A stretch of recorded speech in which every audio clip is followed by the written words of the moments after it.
everybody, to Cask and Classics. I am Tommy Moriello. I am joined by the handsome Mr. Matthew Wozniak, brand specialist for the Glenrothes, and the also handsome and talented Mr. Marc Beckman. Marc Beckman is a digital currency and NFT expert.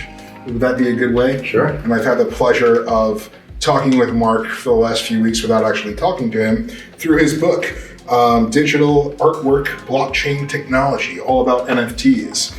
And we're gonna go on a wild ride today with these NFTs. We're gonna talk about blockchain, we're gonna talk about drawing cats, we're gonna talk about restaurants in Aspen, right? But would love to touch on how you got involved with this project for the launch of the Glenrothes single cask. This lovely 36-year-old label behind you by artist Maddie Dye. She is super, super talented, and you were able to bring her level of artwork to another level through an NFT and put an added value on this already delicious liquid. So how did you get involved in this project, and what was your role in it? Yeah, it was pretty amazing, actually. To go back to day one, we met with the Glenrothes executive team, and I remember it was at a time where there was basically no one on the streets and people weren't like fully immersed yet in the world. And we had this vision of like the world coming back to life in the springtime, and how cool and innovative and groundbreaking it would be if we were able to leverage Web3 technology to bring the Glenrothes forward. So this idea of the juxtaposition of the old world, about 150-year-old distillery essentially, coupled with the modernity of Web3 technology, specifically on the NFT and the blockchain side of things. So we sat down with your team, we charted out a plan. We were very excited to be able to leverage this New Yorker style of illustrations with the artist Maddie Dye at the helm, and bring that to life in a updated way. As you are both aware, the NFT comes to life with movement and colors that really have never been seen in a New Yorker styled illustration before. Absolutely. And to scale back a bit, what is Web3? So I use Web3 today, as do a lot of my peers, as an umbrella term to bring the key elements of this technology to life. So to me, Web3 includes NFTs, blockchain, cryptocurrency, the metaverse, the digital wallet piece. So all of those key pillars are standing below the concept of Web3. Excellent. Like when you're reading an article from the government, they have all these several different acronyms, you just loop them all together. Correct. Make it easy, right? Simple. Web3. And you said something very particular. It's a mouthful to say blockchain, and especially Absolutely. if you're having a few sips of the Glenrothes, Yeah. it becomes complicated, right? Indeed. Yeah. You said something very specific there in blockchain. Now just like with the Glenrothes, we have a specific way of where the Glenrothes will live. We, as members of the Glenrothes, are the supplier, which goes to the distributor, and the distributor gets it out into market, and they give it to the liquor stores and the bars and whatnot. So for an NFT to reach its first and other owners, it has to go through the blockchain. So can you explain that blockchain for us? Sure. So the simple way to break it down is think of the blockchain as a ledger, and it records essentially different data or different information in a chronological way. So as more information is recorded within this blockchain ledger, the blockchain itself continues to grow and advance forward. The blockchain is also interesting because it's completely transparent. So every element that's recorded within that blockchain is open to the public to see.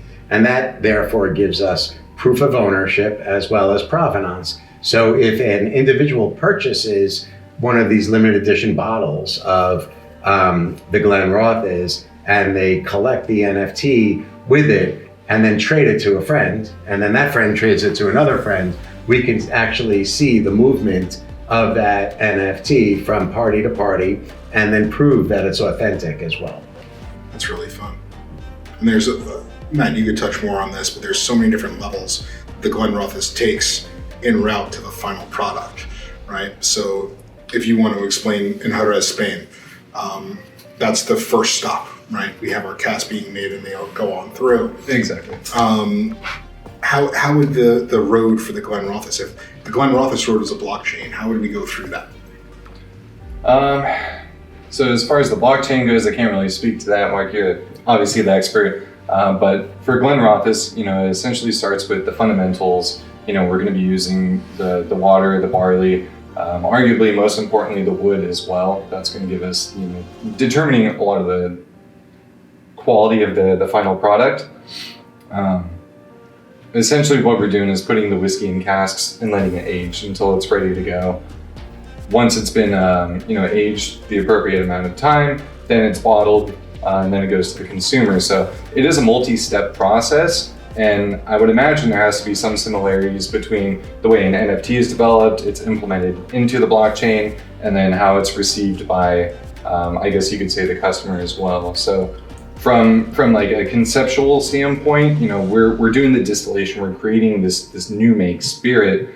Is there a similarity between creating this new spirit and creating an NFT? Or are there like steps that are replicated with each NFT that's created while it's put into the blockchain? Or is it very much different between each person that creates it? So, it's interesting that you raised that topic, because I believe 100% he's like a soothsayer. He's predicting the future. I guarantee you at some point, brands that have such prestige, truly luxury items like the 36 are going to create a relationship between, let's say, the process, the production, starting from its conception all the way through the barrel and the bottling, and then where the bottles go. We could track that and trace it along the blockchain. So an individual knows that they're getting what they're getting and when it's created and how it was created from the outset. Every single one of those moments that you highlighted will be at some point, in fact, recorded on a blockchain,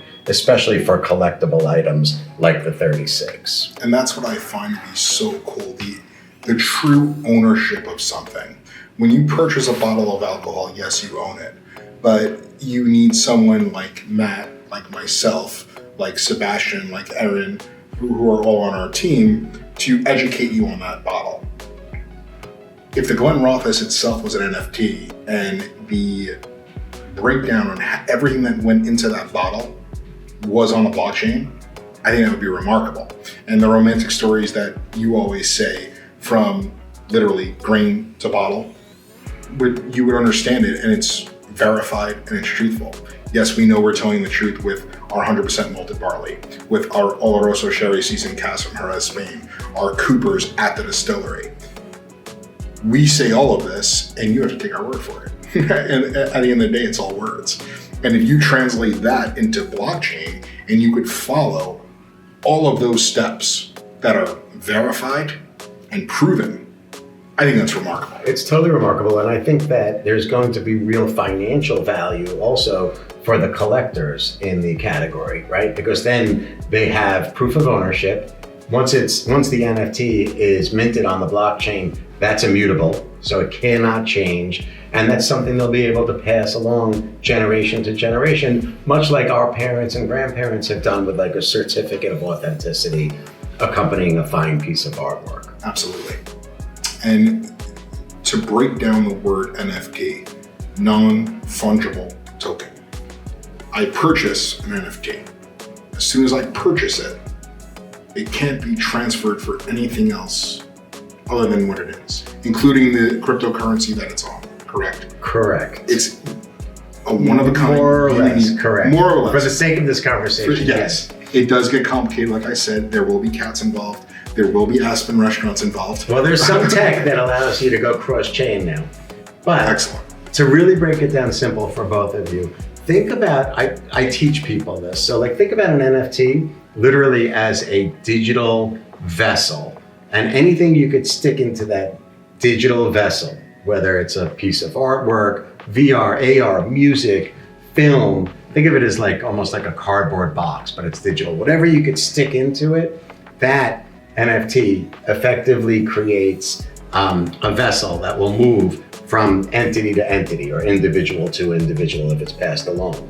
The uniqueness of the NFT, the non-fungible part of it, is when it's minted into the blockchain. That's when it becomes a one of a kind. So even if there are 50 pieces of artwork, or in this case, 168 pieces of artwork, each artwork stands on its own. It's non-fungible. So if you have the second minted piece, it's the only second minted piece of artwork. So it really stands on its own. Absolutely. Does that make sense? Yes, it does. Does that make sense to you? It does. I find that quite interesting as well, because something the whiskey community in general is always combating is, essentially not only copyrights, but, duplications and, what's the word I'm trying to come up here? Counterfeits. Yeah, so what I find really interesting is the whiskey community in general is always combating counterfeit items, because there is a supply and a demand, and more often than not, the demand exceeds the supply. So is there what security measures, I guess you could say, go into the blockchain and into NFTs to prevent them from being counterfeit or being duplicated? So that's the essence. That what you're talking about right now is the essence and the value of the relationship between an NFT and the blockchain. So once that NFT is minted on the blockchain, it can never be changed. It can never be adjusted. It could never be modified. And as a result of that, there's no fraud.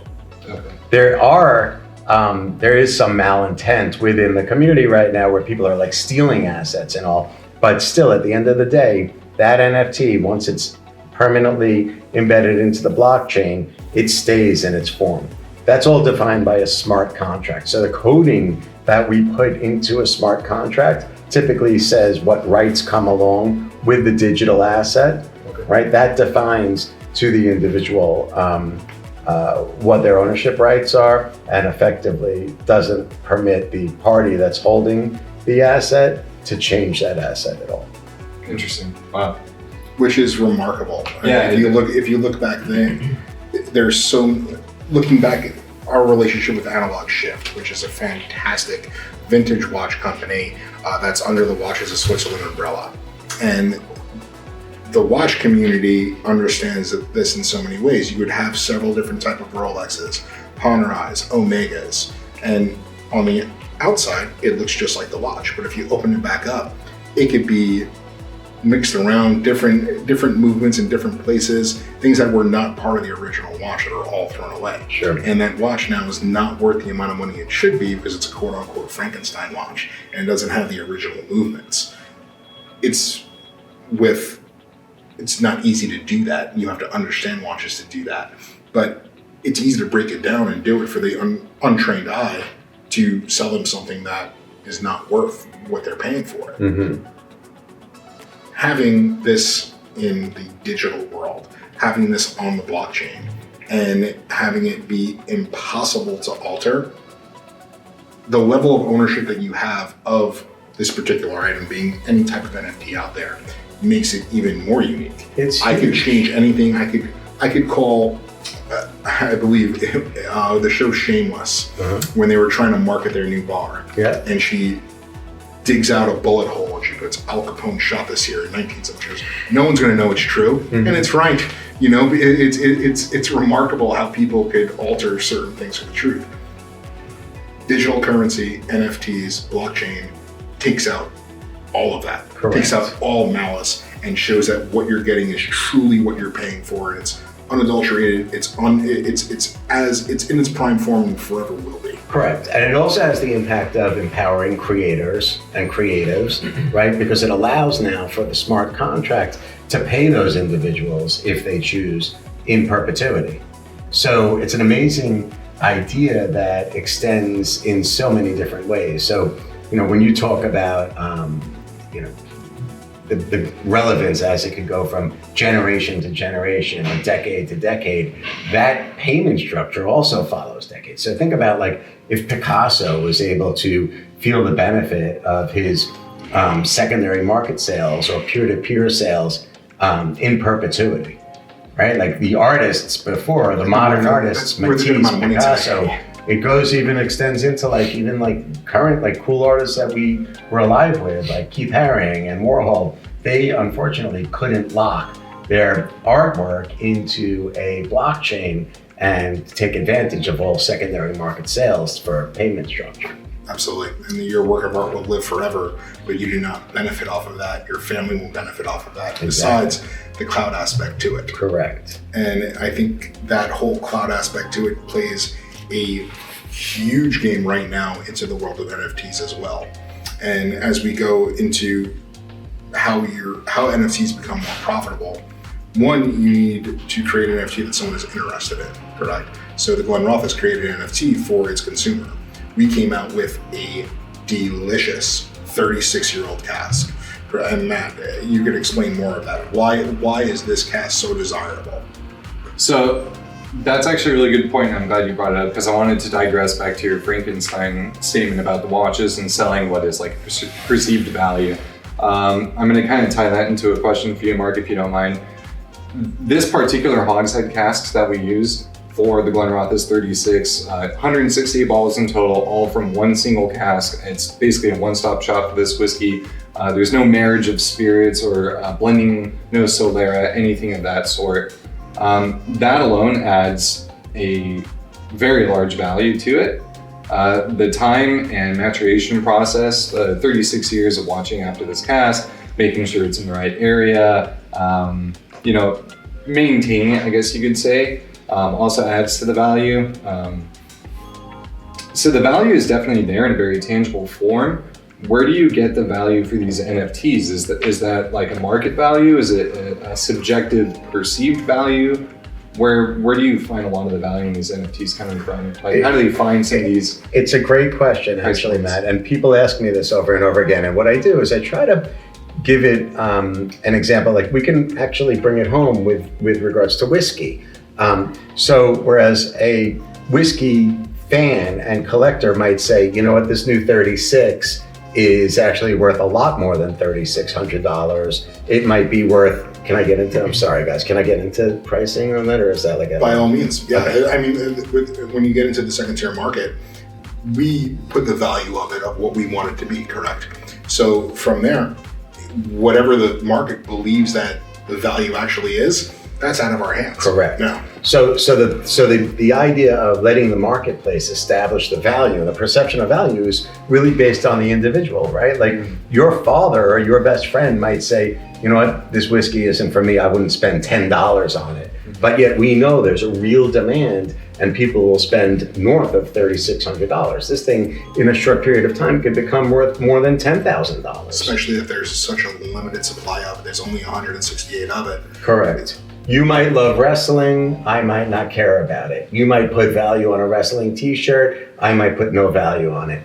Your mother might love an Hermes Birkin bag and be willing to spend $30,000 on it. My mother might think that's ridiculous and she's gonna go to TJ Maxx, which if she hears this interview, she's gonna slap me around, right? So what we are as humans we're not necessarily looking for the utilitarian value of a spirit, right? We're figuring out on our own what the value of that is, and that sets the marketplace. What's interesting though about this situation with the Glenrothes is we created more than just digital art as it relates to the NFT. We did in fact include the idea of a utility-based NFT. So the holders, the owners of the bottle have exclusive access to the NFT. The owners of the NFT then can have unique experiences that are exclusive to them, such as visiting the distillery in the Rothes, Scotland.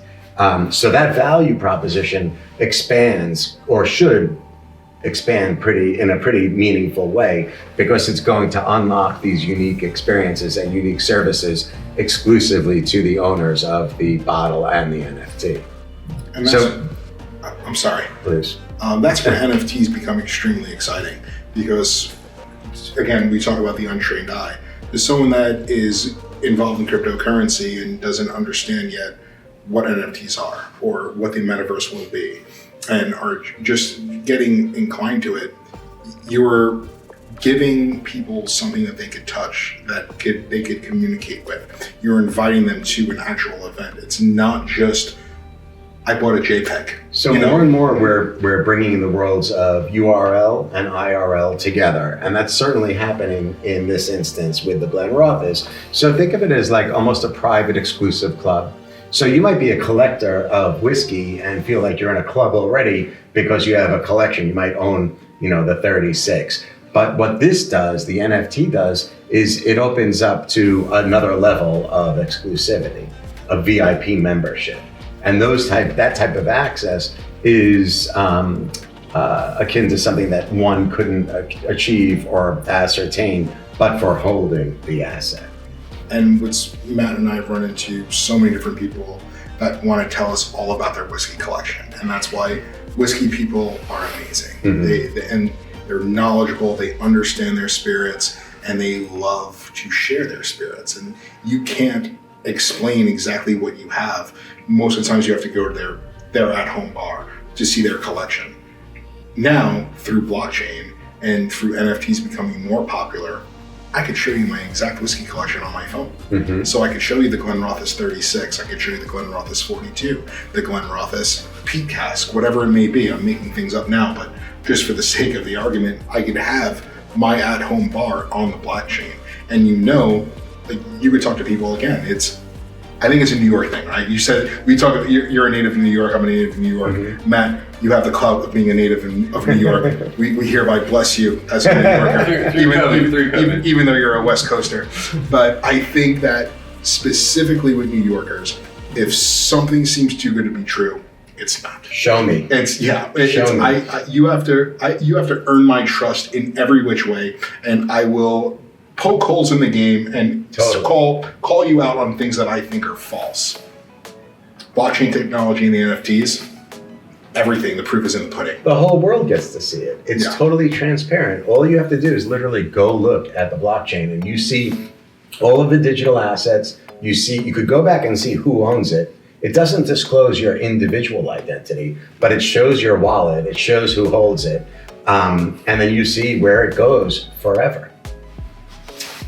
And the way that NFTs have been used, specifically, you mentioned the pandemic, it's helped our industry significantly.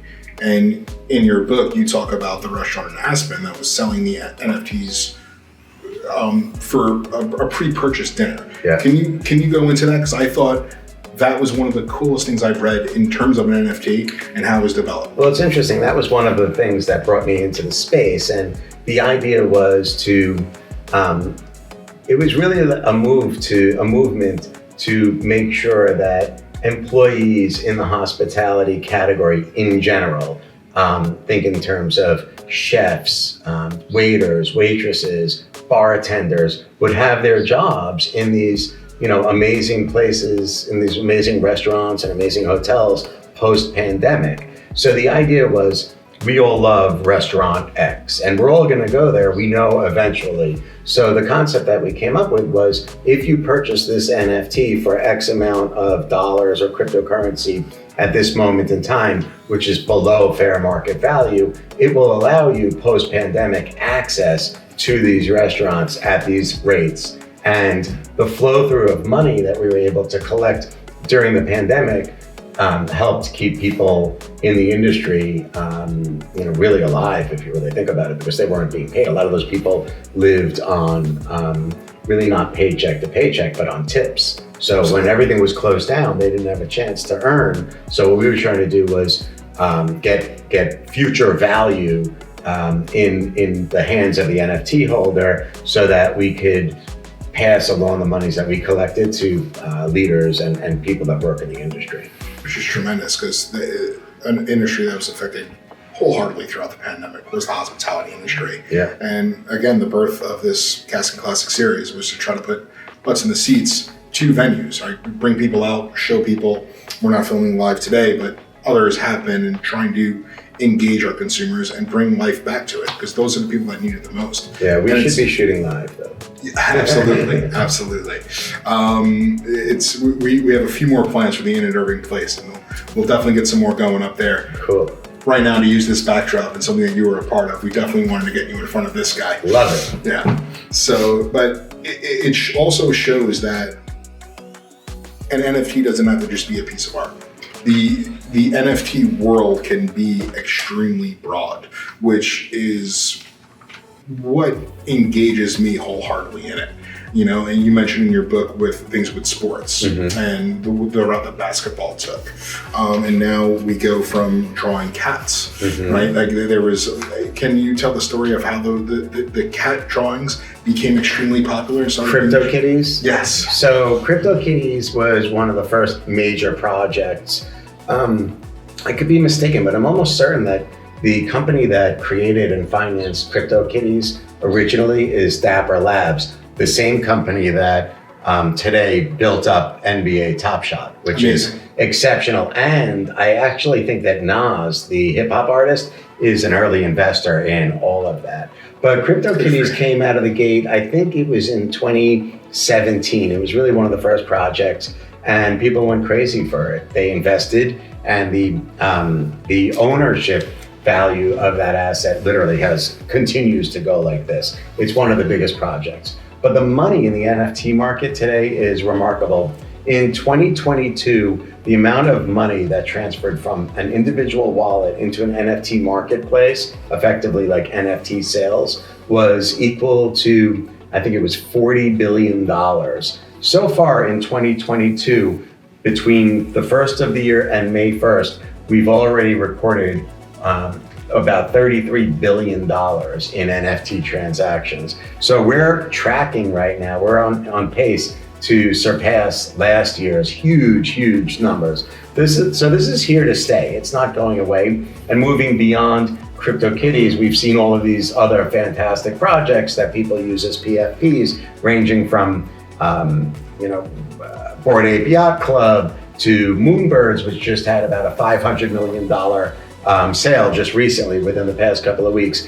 This is going to continue to grow. What we're going to see next, though, is kind of what we're touching on today with the Glenrothes, the increase of people buying and using NFTs for utility purposes. What is this NFT going to get me beyond a PFP or beyond being a part of this community? Can I get access to limited edition merchandise? Can I get access to unique experiences? Can I get some type of a service that I couldn't get otherwise? So we're going to see the utility NFTs growing, and then we're also going to see the advent of great technology to transform the art itself, like composable NFTs, where a person could buy NFT number 1 and NFT number 2, and with that, a third exclusive NFT comes to life. So you end up with 3 pieces of artwork, composable. So we'll see a lot of that in 22 and into 23 as well. For some reason, my mind goes to Ralphie from A Christmas Story with his decoder. It's in the crummy commercial. Be sure to drink your own. Yeah, but and I love that this project specifically with the Glenrothes, it's been a mind-blowing thing for me. We understand whiskey and whiskey consumers, and I think that Matt is one of the best whiskey minds that I've come across. Matt truly understands his liquid, truly is passionate about his liquid, what goes into the bottle, knows how to speak of it, knows what's good and knows what's not. And Matt does an amazing job in market going out and preaching that word and educating people on spirits, on the Glenrothes specifically.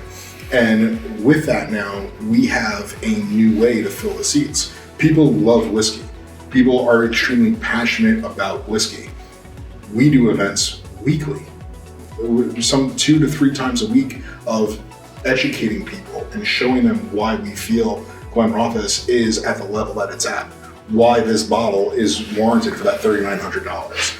And now by incorporating Matty Dye, incorporating this style of artwork that is in the hearts of New Yorkers that go out every single day. They see it, they identify with it, they embrace it. We are now able to build a following of 168 people that know where to go for their education. Correct. They could go in, and we're speaking directly to them. Correct. And that passion now can grow through this brand. And Matt can say this as well, we want people drinking all types of whiskey, right? There's no such thing as bad whiskey. There's just some whiskey that's better than others. And we're showing why we feel our whiskey is better than others. And to have that Rolodex of people to come on in and to show them, thank you so much. Here's an added value. Here's an added gift. Please come join us at the Glenrothes home next to me in an Irving Place for a guided tasting with Matthew. Please come on in and see Sean Penn and his amazing Rolodex of new gear, new suits. To see JP Rodriguez's 5 stages of the brain. To see a 42, 45-year-old watch that came out at the exact same time the cask lay down to rest. We get to showcase and show these people all of these cool things that we're doing, and it's above social media. It's above you following us on Instagram. It's above you following us on Facebook. And on top of all of it, it's authentic and it's verified. You know that you're getting educated and being told all of this valuable and amazing information from the source. It's not someone coming off of the streets being a poser or faking that there's somebody that they're not. It's all verified through the blockchain. And I think the word ownership has never been truly understood before NFTs and blockchain. Yeah, it's amazing. And to be honest, like you talk about communicating with the community, what the NFT also provides for is the brand to access that individual regularly.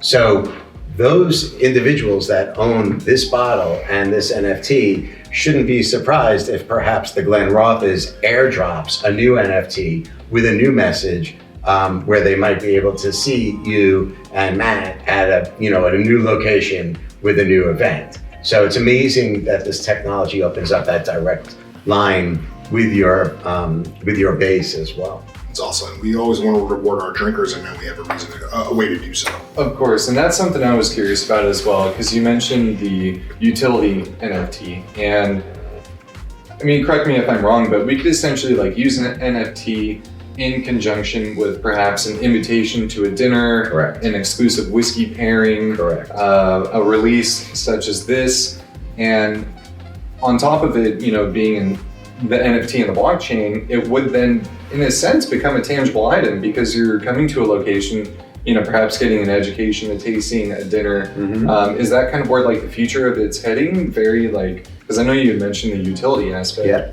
Do you see that taking more precedence over the artistic side of it? Yes, I am very excited about this blending of the worlds of IRL meets URL. Taking the digital asset and using it to access live concerts, live dinners, access to new product drops, unique experiences, meeting stylists, meeting fashion designers, getting on like a high-speed boat ride. All of this is happening in our world right now. And I think the fact that we're protecting the individual asset holder by ensuring that this is ownership, it's authentic, is a very interesting tool. The other thing that happens is it allows for us to, like I said, create this direct line of communication. Remember, it's all decentralized. So now the Glenrothes could speak directly to its fan base and offer these unique experiences in a way that it's never been able to do before.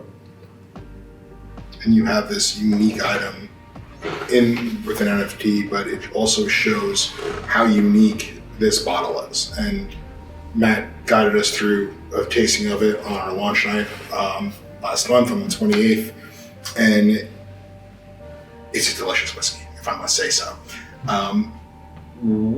My question is, what will last longer, the NFT or the bottle?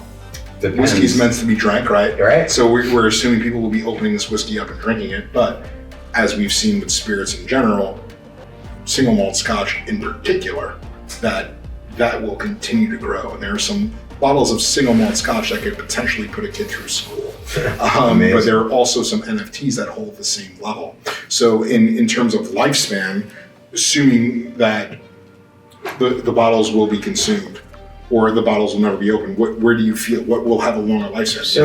So here's the thing that's interesting on the tech side. These NFTs are not stored on like AWS or like a cloud. They're actually on IPFS. So they literally can last forever, which is super unique, right? As long as someone is running that platform. Well, more or less, yes. Yeah. So they literally could outlast the bottle itself and the person that's the original owner.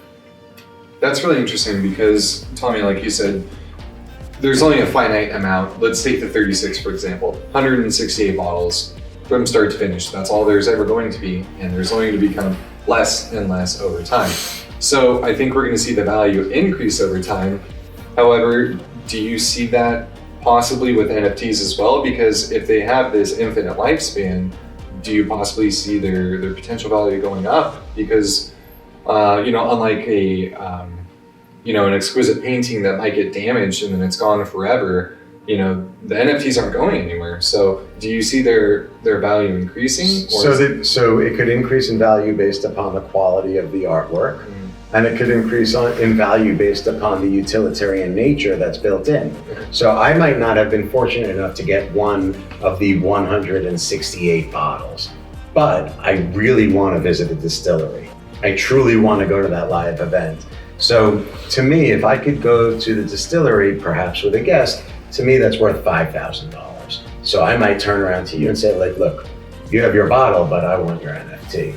And I could pay more money to get access to that unique experience and service. So there's going to be a lot of secondary market value to this artwork as well. I think we'll see collectors of the whiskey trading to get access, other people to get access to the events and so on. Because people want to go on that speedboat with Matt. Exactly.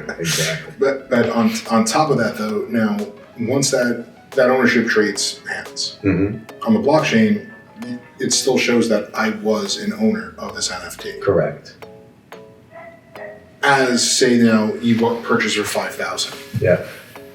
As we go on, we have several more releases, NFTs coming with that. But to get the next few releases of Glenrothes, or to go on that next big trip, or the speedboat with Matt, it increases in value. So that $5,000 might go to 10, might go to 20, might go to $40,000.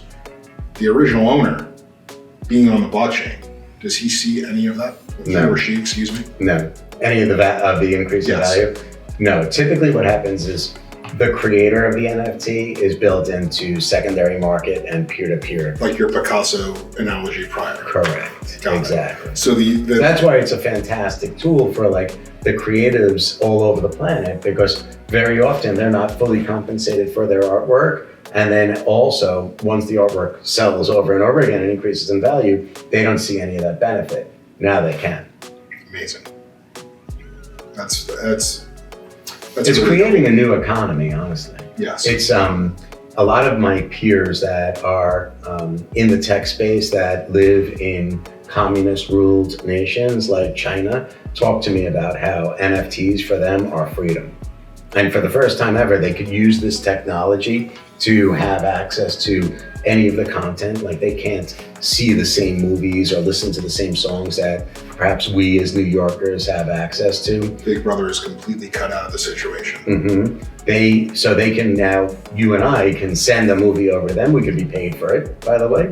And because it's a decentralized world, there's no third-party government entities stop that transaction. They also can earn money, which is great because obviously with the earning of money comes autonomy, economic freedom, and typically the other rights fall into line. So.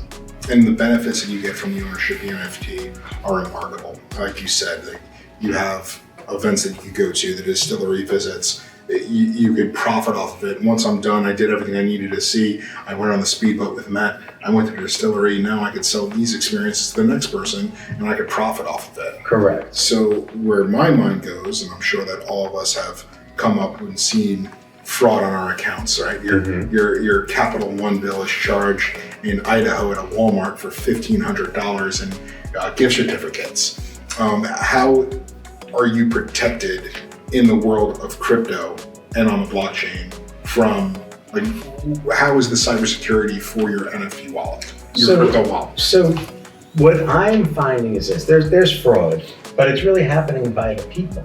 So your crypto wallet is secure, but if you link it in a live way to a live platform, you're exposing yourself. So what people will do is they'll create a cold wallet that's not linked to anything that typically holds most of their assets, whether it's cryptocurrency or NFTs. This way it's safe. You can even remove it in a custodial way off of everything so that you have it physically in your pocket. Okay, you could do that. But what's happening is there's a lot of fraud, right? So you need to pay attention to scams essentially so that you don't lose your digital assets. It's not rampant, it's not widespread, but we're reading a lot about it because, similar to the Beeple piece of artwork that sold for 69 million, it's like watching a train wreck or driving past a car accident. Like you have to see the $69 million sale, you have to see these fraudulent types of scenarios. So it's not crazy, but you need to pay attention. You can't just trust everybody that you run into in Absolutely. Web3. And with everything. But blockchain is secure, the NFTs are secure, and your wallets are safe too. But you just need to pay attention. Absolutely. And it seems, from the research I've done, they're extremely secure.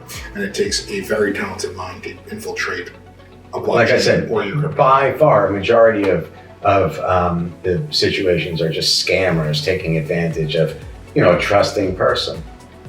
It's click on this link for the new car that you want. Oh, I want a car? It's literally that. Use your It's head. literally Yes. that. Like, I have so many friends that have lost now millions of dollars worth of the apes, of Bored Apes, because they're in a Discord room and they trust. And while they're doing this is like so-called experts, people that have been in the community for a long time. Like while they're doing it, they realize something's wrong, something's not kosher, but they do it anyway. And then all of a sudden they lose their asset.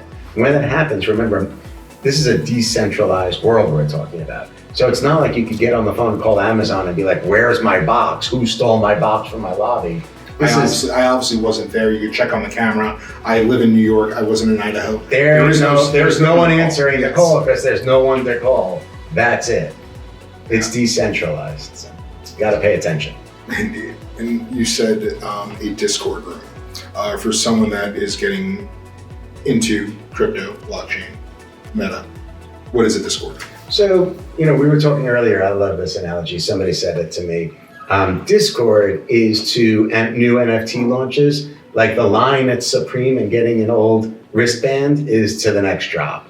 But really what Discord is doing is it's creating communities. They talk about the projects together. They understand, they get some alpha. I don't know, are you familiar with the term alpha? No. So alpha is kind of like inside information within the Web3 community. Okay. So if you're in a Discord community, if you're part of a project, typically you're sharing alpha. When's the next product drop? When's the next, how do I access it? Is there a whitelist? Can I be first to buy? This type of information is typically happening in Discord. The Discord rooms currently with these different projects are a great place for a starter to learn a lot about what's coming down the pike. If they're thinking about investing, if they want to see whether or not projects are real, the owners are real, if there's going to be value to it, try to insert yourself into a few Discord rooms to learn. Like what we did a few weeks back in Mohegan Sun, it's the Whiskey Festival. Before you purchase the bottle, taste it, see what you like it and whatnot. The consumer samplings that we do to engage our consumers as well. Totally. Matt, how do you feel a whiskey how do you feel a fan of whiskey would approach an NFT? Where would a whiskey drinker start?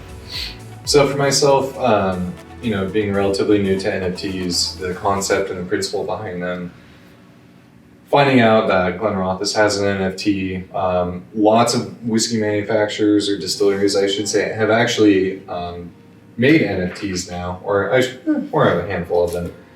But for me, I think it's a little bit more about tangibility when it comes to an item, or in this case, a product, and we're knowing it to be a tangible asset. It's not digital artwork. We know it's a bottle of whiskey. It's something that we want to put our hands on and eventually consume as well. So I guess my question to that, or how would I approach it, would just be more so of the curious mindset of, perhaps I get this bottle with the NFT, but what else comes with that? What makes it more lucrative? What makes it a little more attractive? And I guess that's really where you get the freedom with NFT to attach perhaps some fantastic digital artwork by our illustrator Maddie Dye, or visits to the distillery, or exclusive tastings, or maybe rooftop parties. So I think I would be curious about the collectability form of the NFT as well. Because we know the bottle is going to be collectible. If I'm going out and searching for something, it's probably, in a secondary market, I'm going to overpay grievously for it. But I'd like to know, what's the NFT is that gonna maintain value? Is that going to increase in value over time? Because like I said earlier, the amount of bottles of whiskey is only going to drop. There's just gonna be less and less, but that NFT will always be there. So are we gonna see the price of the whiskey increase and the NFT stay relatively stable? Or since the NFT is attached to the whiskey, is that gonna grow with the bottle?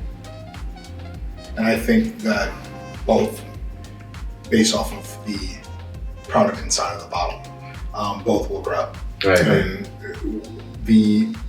once the whiskey consumer can grasp the NFT world and understand that, and you want to talk about the rare bottles of whiskey in our world, the Pappy Van Winkles of the world, the Macallan Distiller world, New Yorkers of the world, right? These bottles that are astronomical.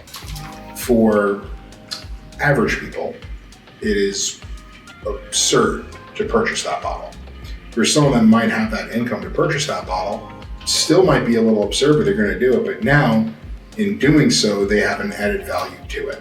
And I'm more inclined to open the bottle and actually consume it, because that's what whiskey's for. Whiskey's meant to be drank, but I see this beautiful bottle, and I have several of these bottles at home as well, that I'm going to wait for the special occasion. I'm not going to open it, which is silly, because you should open the bottle. But I think that now in the NFT world, I'm more inclined to open that bottle. So the NFT might surpass the cost of that bottle, knowing that as an owner in the NFT, I get to try what's next. I get to get educated on the next Glenrothes 36-year-old. And I will be educated on it, I will have access to it, and I'm gonna drink this and I'm gonna enjoy it with the comfort knowing that I can get something more from it. I agree. It's interesting because it's really art plus, right? In this instance. So Maddie's artwork ties together with the bottle, right? It becomes the, a special secondary packaging component and the NFT. But then the NFT unlocks these additional experiences and access to new information and beyond. So for sure, you're telling the story, it's all wrapped together, right? They're connected forever. But since the art comes with the plus, access to more, the art will take on a life of its own, predictably. And it seems so you could drink the whiskey and still have additional value. Absolutely. And there seems to be, there's not just one NFT out there, right? There's levels to NFTs. You have your static, you have your dynamic, but now you have what would be a social NFT, because you're being invited to these and you have that social aspect. Am I right by saying that? Are there just several different layers and styles? It depends on what the strategy is going into it and how the plan is built out, both commercially and for marketing purposes, but yes. Understood. And now it seems to be that the consumer does not have to go out there and seek an NFT, that whatever you're interested in, that's going to be coming to you in a short period of time as NFTs become more popular.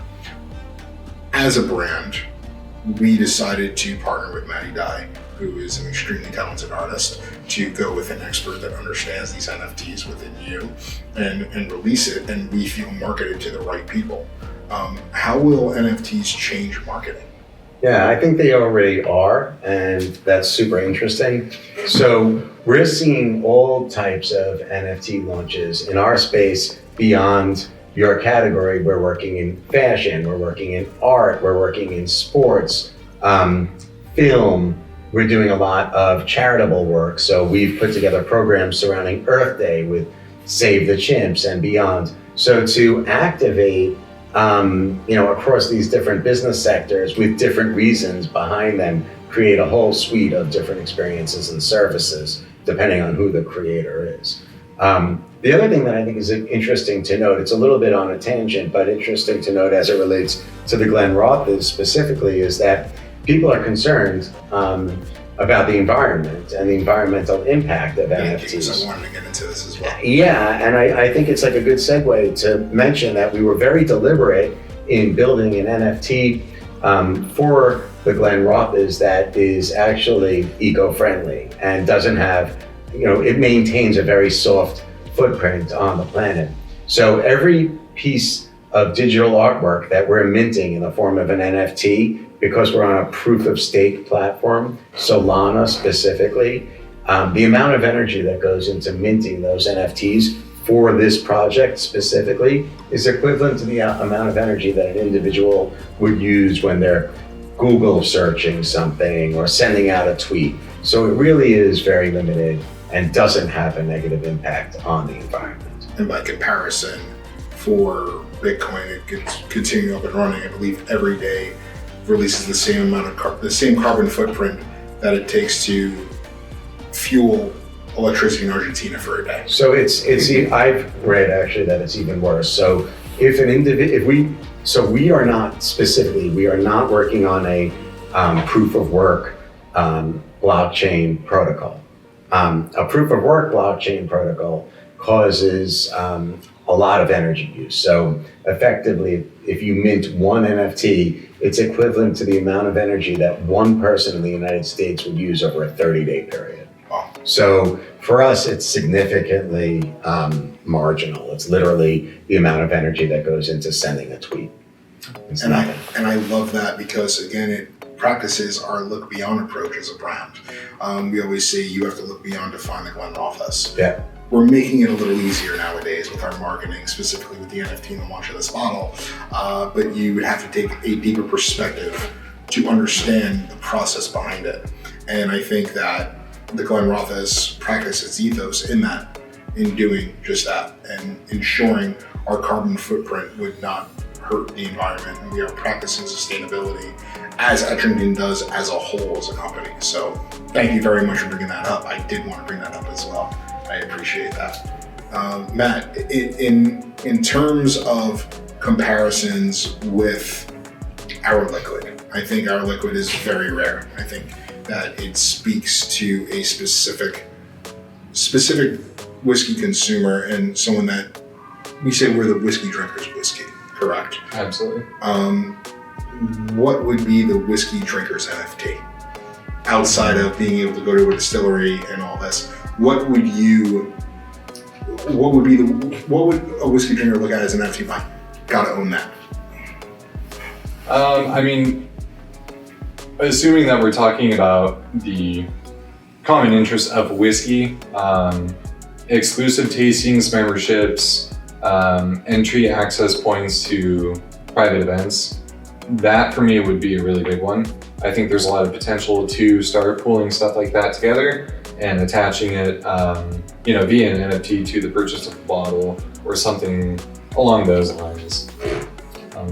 How far do you think, this is for both of you handsome gentlemen, now it was the Glenrothes bottle was the purchase and the NFT came.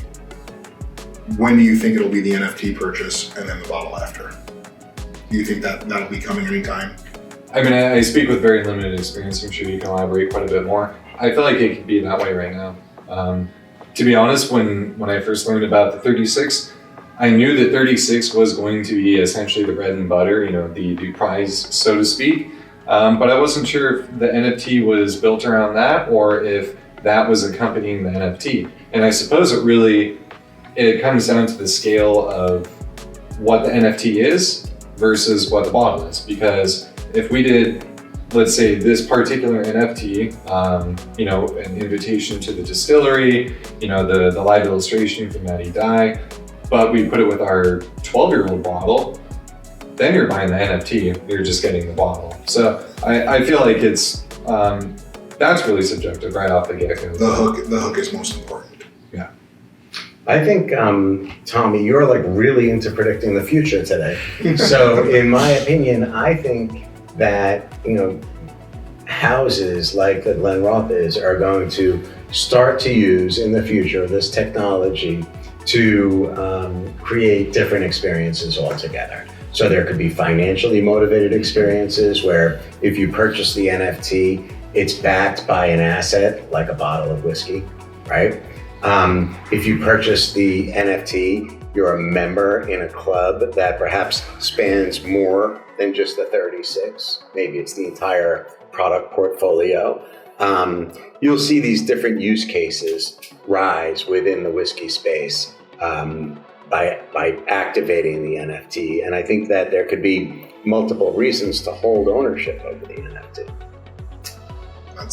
I'm excited for the future and what is to come in this world. Obviously, always excited for the next release for a whiskey, but to understand that we're in uncharted borders in terms of NFTs, crypto, and blockchain, it's really exciting.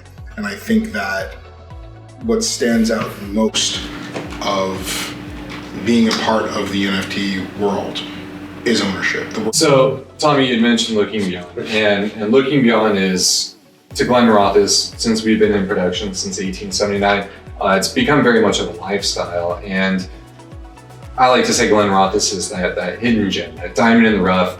It is the prize for the inquisitive mind, the curious person that is looking deeper and really wants to find something that maybe not everybody else is seeing. Do you feel that is the same case with NFTs, that this is more so people need to look beyond to really understand and find NFTs? Or do you think in the near future, NFTs, I mean, just in very general terms, will be commonplace to the point where perhaps every household has an NFT or two? Yeah, that's an awesome question, truly. I think the complexity of the mindset that you expressed as it relates to the Glenrothes collector as well as the whiskey itself is analogous to the complexity of what NFTs are bringing to the world. A great example, there was one artist, I think it was Damien Hirst, who basically put out a situation where he challenged you. He said, you could either keep the NFT or burn the NFT and keep the physical artwork. Which will be more valuable? And I have friends that kept the digital artwork. Actually, I think today that digital artwork value is already spiked like exponentially. And I have others that burned the NFT and kept the physical artwork. So I think those complex situations are going to be all over the marketplace as we go deeper into this Web3 technology. Wow, that's really exciting. Yeah. It's like Luke asking Grogu if he wanted the chain-linked armor that Mandalorian got for him. Exactly. For not Star Wars nerds, Mandalorian. Exactly. Baby Yoda is It's Grogu. It's not Baby Yoda. Well, that's Cut that one out, please. Thank you. And yeah, and Matt, you touched base on exactly what I wanted to wrap with, in that the Glenrothes truly is that hidden gem and something that is so fun. You can learn so much about single malt Scotch within the brand, let alone just the brand and the way that we practice things. It's beautiful. Our own cooperage at the distillery, the history of the distillery in itself, the ghost still that's right next to us that was too big to move, so it just stays there. The graveyard associated with the distillery that you'll see right behind Matt. And there's just like how you see so many hidden gems within Maddie's artwork, you will find that in the liquid in itself. You will find all of these different nuances from the American oak, from the European oak, and all of those hints of the Oloroso sherry and how it connects with it. And I think the world of NFT is just as complex. And you can find exactly what you're looking for by taking the next step, by taking a deeper perspective, and by looking beyond. You'll find exactly what it is for you. Admittedly, it is very overwhelming. I found it to be so wild to step in and to try to understand this world. And reading your book has opened me up, and I feel it's so much easier. And I know that people watching this, some of the verbiage that we did use might seem a little complicated or not make perfect sense as when we're describing whiskey, which is just easy because it's out your nose and you're drinking it. And if you find yourself in that, please comment within, reach out to us, but more importantly, please buy Marc's book. Marc's book is a cheat code to understanding this world, and it breaks it down again in that classic New York way, where it feels like you're talking to one of your buddies. And I can't say that's more. the best compliment. I love it. Excellent. Yeah, it really, and it's great because in a world that can get very difficult for someone to put it down into the terms of, listen, man, this is how it is. Exactly. You know, and you wear many hats and many titles. Your best one being dad, of course. But I think that the way that you break this down, the NFTs and specifically the Rolodex that you have, is really cool. Meeting your people last week as well. But I think it will make a lot of sense for a lot of people that are looking to get into this world. And if you find your way to a bottle of 36, I highly recommend picking it up.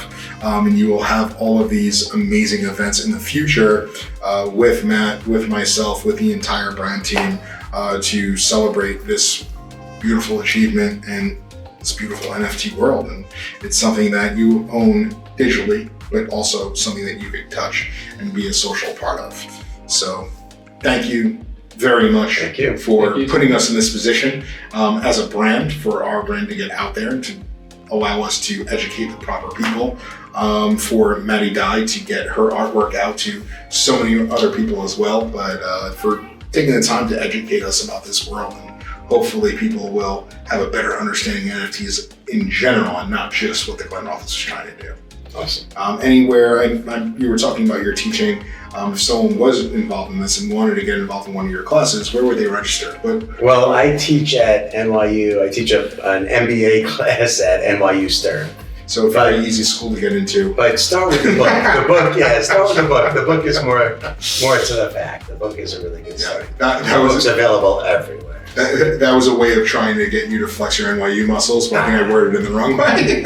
Professor Beckman. That's a great title as well. That's it. But yeah, it's again, I do feel this is the future. But anything else that they could follow you on social media wise? Where can we see your blockchain, the NFTs that you own? I think if you start with the book, that's a good start. Excellent, good stuff. And Matt, anything to plug, anything where we could see you, events that are coming up in this lovely space possibly, or where to follow you on social media?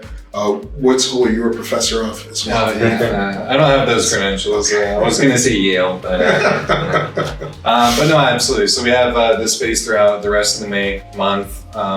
Anybody and everybody is welcome. It's a free and public event space that we're using. Or I should say on Thursdays, we're hosting public events. We're doing live jazz nights. We're going to have, like Tommy mentioned earlier, Sean Peen, very upscale men's clothing fashion designer, doing a pop-up shop here. We'll have, obviously tasters of the Glenrothes award-winning whiskey. We'll have live jazz music. We'll be doing another feature, a pop-up shop with James Lambden of Analog Shift. Sorry. I would stop, run that back, go right again. Yeah. They'll cut it out.